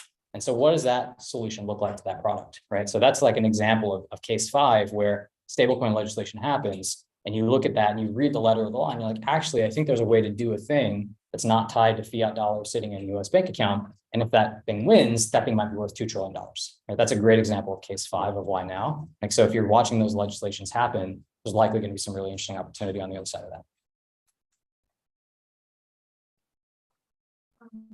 Couple questions. Like, one is, do you have advice or thoughts on being a product manager in order to scale? And the other is thoughts on creating incentive for DeFi. So first one, thoughts on being a product manager. Kind of goes back to this thing that actually like being a product manager means a million different things. Like what a product manager was at Google versus what it was at Facebook is totally different. So it's usually the rule of thumb is one of the founders is effectively the product manager inside a company. The role of the product manager. And so what happens is like, there's somebody who starts a company and there's like a more technical person and there's a more product person. And one of those people sort of takes the control for the product vision. And then you hire a bunch of people around that person. And then one day, if the thing is successful, that person wakes up and says, oh, I actually need to run this thing. Like I need to spend all my time on hiring. I need to like make sure the business is healthy, the economics work, that we can raise more money. I need somebody to do the product stuff and give me a bunch of leverage. And so they step out and there's now a founder-shaped hole inside the organization, and that's the product manager. And then we sort of backfill with somebody that looks as close to the founder as possible. So the PMs at Google, for example, looked a lot more like Larry. I think they were sort of tech people who were visionaries, who were very futurist and forward-thinking. and not as good at like the execution. And so the eng managers were much stronger at that. And at Facebook, they looked a lot more like Mark. They're sort of quasi-technical, highly numerical, market-oriented, highly competitive framework thinkers and great communicators. And so the PMs at these two organizations were very, very different. So there's actually no answer right now to that question, I think, because we don't really have a standard model for what a PM does inside Web3 yet. On the second question around DeFi incentives, I think Professor Ruckgarten is coming to talk about token economics. There's no great answers to this yet either. I mean, I think it's one of the most interesting and exciting things about Web3 is that we don't really have great answers to a lot of these questions, like what are the right token economics? I mean, even if you say, hey, look, Bitcoin is sort of proven, ETH just moved to proof of stake and has low inflation, but we don't really know what happens, right? We don't, we're still dealing with relatively small numbers in relatively short periods of time. Like you're talking about 3, 4, 5 years, and you're talking about tens of millions of users. And go back again to history, Facebook got off the ground when MySpace was 80 million people. I don't think Ethereum has 80 million users yet. I don't think DeFi has 80 million users. And people don't remember MySpace, right? So we're still very early in the evolution of the space. And so a lot of the best practices are TBD, which is awesome because that means anybody can come in and figure those things out. And if you happen to be one of the people that figures that out, then you win. And actually the network effects are low enough, the barrier to entry is low enough right now, you could actually come in and win, which is pretty awesome because the size of the prize is huge. There's so many like Sure. Are other founders not afraid of competition? Yeah. So the question is, why are there so many similar products? Are people not afraid of competition? That's just a property of markets. Like people see the same opportunities and then have slightly different visions for how you're going to execute against it. Happens all the time. There were 1,000 social networks in 2005. And like many of them that were quite successful that people have forgotten about. Orchid, High5, Bebo. Like Bebo sold for $1 billion to AOL. Does anybody in this room remember Bebo? Probably not. Right. And so like we're still in the very early innings of this. And some of these things will last a long time. A lot of these projects will not exist in 5 years. And that's just the nature of these cycles. Like in the early days, you have a lot of people who see the same opportunity and the size of the prize is huge. So a lot of people will run at the same opportunities. And then, the visions will be different. The execution will be different. The quality of the teams will be different, which is going back to the earlier question, why, if you see some demand in an early market, don't be afraid to run at it head first, because odds are, and we only have like Coinbase has like 80 million users, 90 million users. There are going to be 2 billion people that use this stuff. And so we're only like 5% of the way there. Right. We have a long, long way to go. And so there's no reason you couldn't start an exchange today, in my opinion.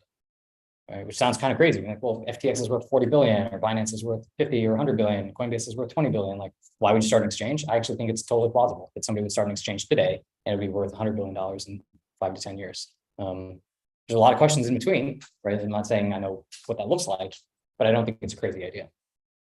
And so I think you'll see a lot more of that actually. If I'm building a decentralized application for investors, is the onus on making the UX more usable to everyone on me or the other crypto natives? Yeah, that's a good question. And also, when I create a product like this, right, should I be targeting the local crypto natives, or should I be targeting those who haven't been integrated into the Web3? Yeah. Okay. So the two parallel questions for people on Zoom. One is where is the onus for creating really good user experiences? Is it on the person that's building something for the masses, or is it on some of the other pieces of infrastructure that you're going to be building on top of, and kind of how you think about that? Sorry, what was the second question? It was. Should I be focusing on building the app or the crypto? Oh yeah, and which market segment do you target? Yeah. So on the first one, the second one is, I think, is a little bit more of an open question. Like, do you target crypto natives or do you target mass market? I think it's really that is the fundamental question, right? It's like, what problem are you solving? How do you acquire those users? What are their substitutes? And so if you're Reddit, you're not going to target crypto natives. You're actually going to target the mainstream, right? And you're going to package their avatars up in a very different way than the NFT community does it today. And you're going to hide and abstract away a bunch of the complexity. And so what they're targeting is mass market users, and they're hiding a lot of complexity because they have access to those users already. Whereas you may or may not do that same thing. You may choose to do that, you may not. But I think it's really a function of what problem are you solving, which users are you going after, how do you acquire those users? It's all sort of all rolled together. So I don't think there's a right answer. The answer could be either one, depending on what problem you're solving. On the first question about where does the onus lie on building a really great user experience? Is it on you if you're building the product, or especially if you're plugging into things like third-party wallet infrastructure? I tend to think actually that the Web3 community is a little too over-indexed on composability around these things, and actually more things should be vertically integrated, as Reddit is showing. And in the history of a lot of early markets, you actually see that kind of vertical integration, right? Like Amazon had to vertically integrate. Apple, Macintosh, right? You had to build the hardware and the chips and the operating system. You had to build everything vertically. Google built its own file system, its own data stores, with its own data centers, with its own hardware, right? Like you had to vertically integrate in order to really build a great user experience. And so I actually think more companies should be vertically integrating, given how early we are in this market, and controlling the end-to-end user experience in order to actually make it good. And then over time, as the components get really, really good, you can start to be much more horizontal and you can start plugging in other things. But I think because it's so many engineers in the space right now, and engineers like to reuse code and be composable and have APIs and that kind of stuff, I think most companies and protocols and products are actually too over-indexed in that direction. And I think people over time are going to realize that what they actually need to do is vertically integrate rather than being like plugged into everything. But considering a situation where we are vertically integrated, but things like MetaMask are used horizontally across all the crypto. Totally. Yeah. So for stuff like that, how do we decide how to optimize the user experience? Yeah. That isn't really within one industry, one vertical itself. Yeah, totally. So the question is like, okay, if you have MetaMask already out there and everybody's using MetaMask, how do you think about it? Because you don't want to necessarily build your own wallet from scratch. Great question. So it's a go-to-market question, right? It's a sequencing question. And so what you might do is you might say, hey, look, for the product that we're building, it's okay to get off the ground to use MetaMask or to use Coinbase Wallet and have those integrations. But very quickly, we're going to replace that. And that can be a part of your roadmap. And it's just a question of when you choose to invest in that and how you get enough resources to be able to do that. So you could for example, you might argue that OpenSea, just use an example, this is not like insider information or anything, I don't know if they're doing this. You might argue that OpenSea should build a wallet, right? They have enough users, they have a specific use case, they make a ton of money. They're one of the dominant things. Same thing with Uniswap. Like Uniswap is one of the dominant use cases, and like maybe they should make a wallet and then control this thing end to end. Maybe it should be a mobile wallet that syncs with your desktop wallet, right? And they could build actually a really great experience. And I think that's where the world is headed. I think a lot of companies are realizing really to build a great user experience, you have to control all these pieces end to end. And so you see this in a lot of markets. You start highly fragmented. There's an old saying from Jim Barksdale at Netscape in the early 90s, like there's only two ways to make money, bundling and unbundling. And so like right now we're in this phase of everything is unbundled. And what's going to happen is people are going to bundle those things together. So you're going to see Uniswap and Magic Eden and OpenSea, like all these companies are going to realize that there's so much value capture to bundling, and they're going to start bundling all these things together. And then like 5 years from now, somebody's going to say, oh, that company has all this stuff bundled together, and that wallet experience is not good. They're just not putting all their effort and focus into it because they don't have to. I have an idea for making a way better wallet that only focuses on the wallet. They're going to build a company that only does this one thing super, super well. And then they're going to go do that, and they'll get a bunch of users, and then a bunch of people will start plugging into them because they don't want to integrate with the MetaMask or the OpenSea experience or whatever. And that thing will get a bunch of flywheel going, and then the market will refragment. So you kind of see this like oscillation of fragmentation and unbundling and rebundling, consolidation. Like that happens in markets all the time over like 5 to 20 year periods. You sort of see this like pendulum swing. And right now, I think we like over-indexed on the fragmentation and everybody plug into everything else and everything's an API, and people are realizing that that's not good. And they're going to start bundling things together to own the end user experience. And that's my guess is that's like the next 3 to 4 years. There's actually going to be a lot of people bundling stuff together. And then going into like the late 2020s, like 5+ years from now, a bunch of those things will get really dominant, and people will say, hey, that collection of stuff has too much power. We need to like disrupt that power. And so I'm going to build like the vertical fragmented version of that. And let's unbundle that and just focus on one of those pieces. And these are all very case specific too. So, but like I was saying, like a lot of this stuff is tribal knowledge. So this is why you all are in a really, really great place. There's a lot of tribal knowledge in the people that you have access to answer a bunch of these questions. Cool. We're out of time. Thank you, everybody. See you soon. Okay, thanks everyone, and thank you so much, Richard, for such an amazing, such an inspiring lecture. I forgot to mention during the introduction, so Richard is actually one of the people that I enjoy the most talking to for entrepreneurship in Web3. So we're really honored and glad to have Rachel here today. Thanks, Good to everyone. see you all.